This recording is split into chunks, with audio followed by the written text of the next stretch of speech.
Hello and welcome, guys. We are going to talk today about the recent problem that many users faced several days ago. Some of them actually they wrote on different forums that this problem exists for a couple of months, but as for me, I just faced the problem maybe 2 days ago. So the problem is that you cannot start the NiceHash Miner Legacy version, and no matter which version it is, 1.8, 1.4.5, some people they wrote that you have to upgrade to the latest version. For me it didn't work, so I'm sure that the problem is on the NiceHash server side or with the software itself.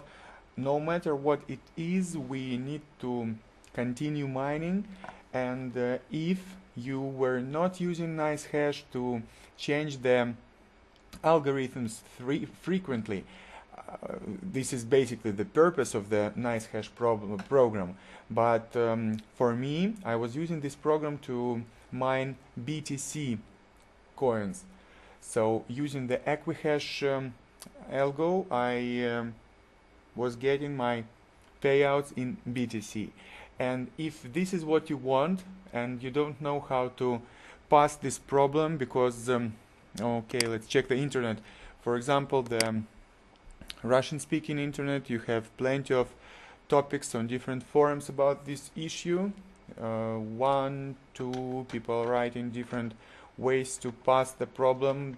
Some of them they suggest just opening and closing the application.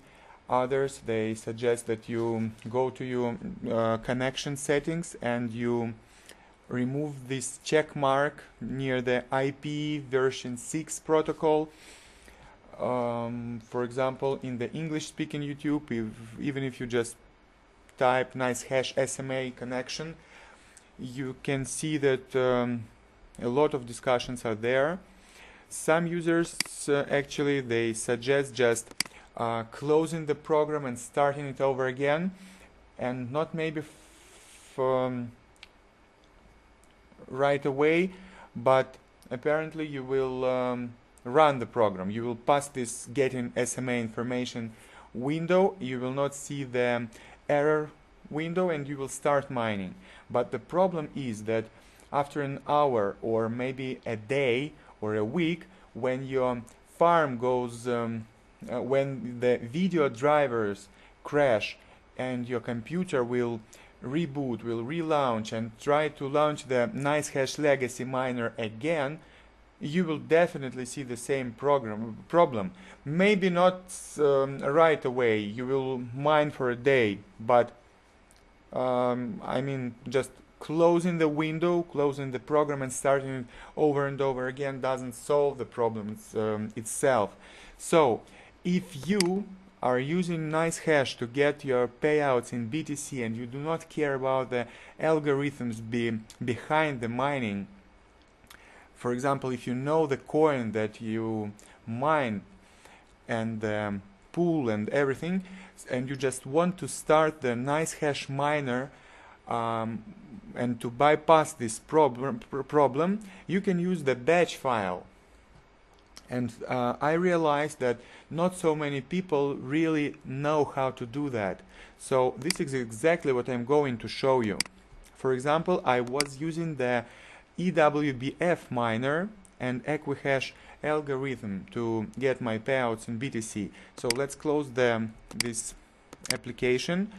Go to your folder which you used to mine Zcash, and find your batch file for the fly pool, for example. When you press edit, we can see, okay, miner here, then the server, the port, the user, then your in this way the Zcash wallet and passx and some extra parameters that you may or may not use. This is up to you. And if you go down this folder a little bit, you will see the NiceHash batch file. And when you edit it, you will see almost the same information, but the port is different and the pool itself, this address here is different. We saw zcashflypool.org here, and for NiceHash it is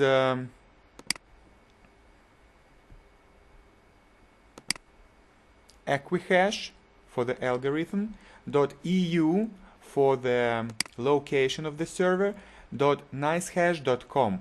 And of course you use this BTC wallet address here because you're going to get the payouts in BTC, so be careful with that. Pass X, and don't forget to change the port. For this pool, for this server, you need to change it. So some users, they prefer to mine with all of their GPUs and using only one batch file. For me, it's much more comfortable to use a separate batch file for each GPU. Why? Because, for example, if the video driver crashes, I can realize, I just can go to my log files and I can check which card, which video driver, which GPU, and how many times per day or per week actually crashed my system. And I can adjust the settings in MSI Afterburner, for example.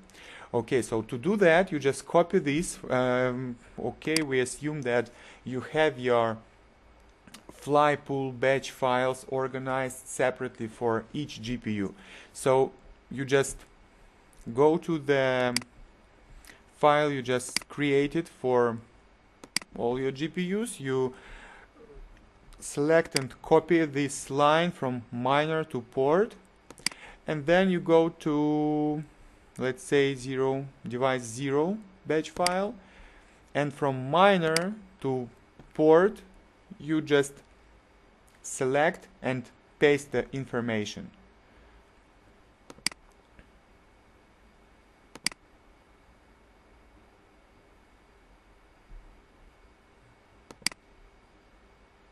Okay, I already saved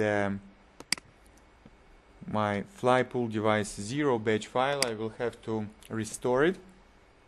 So when you do it for each card, you will have your new batch files ready, and you then just press Windows R or right click this button here. You run shell columns startup.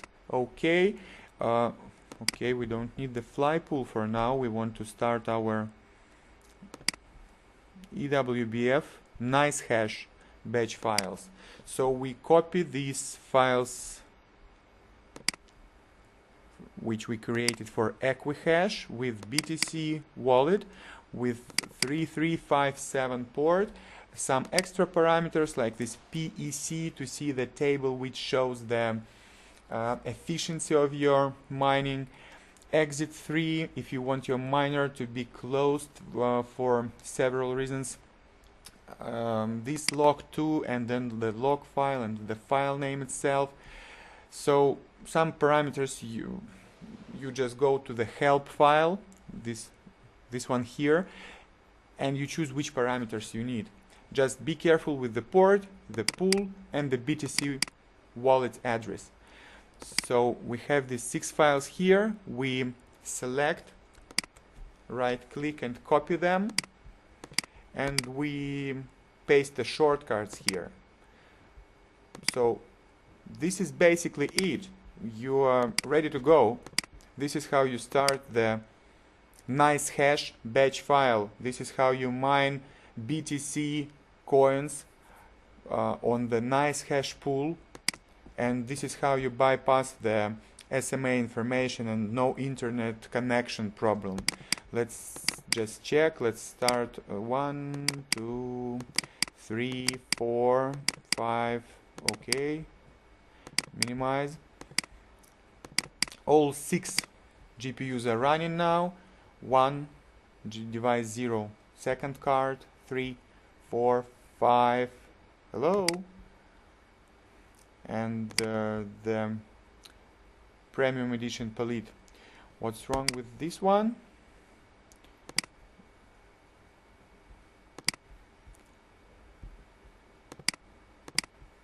What's that? This was ASUS, I believe.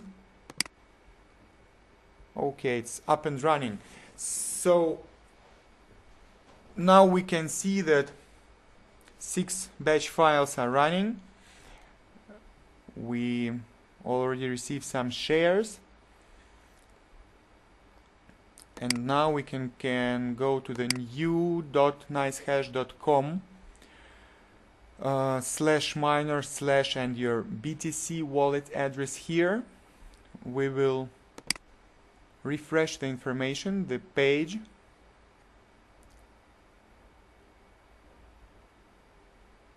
To see that 6 workers are online and that the profitability is not equal to 0, which means that I'm not using any other farms, and you can see that this profitability is actually close to 0. This happens because the mining has just started, and the statistics will change now. You will see your the profitability that you are used to. Okay, so guys, this is how you start the NiceHash Miner Legacy with the batch files, and this is how you bypass this stupid problem. Let's hope that the developer and that the technical support will stop ignoring the letters, the questions that all the users send them, and we'll just solve the problem in the future versions. If you like the video, press the thumb up button, subscribe, and good luck. Bye bye.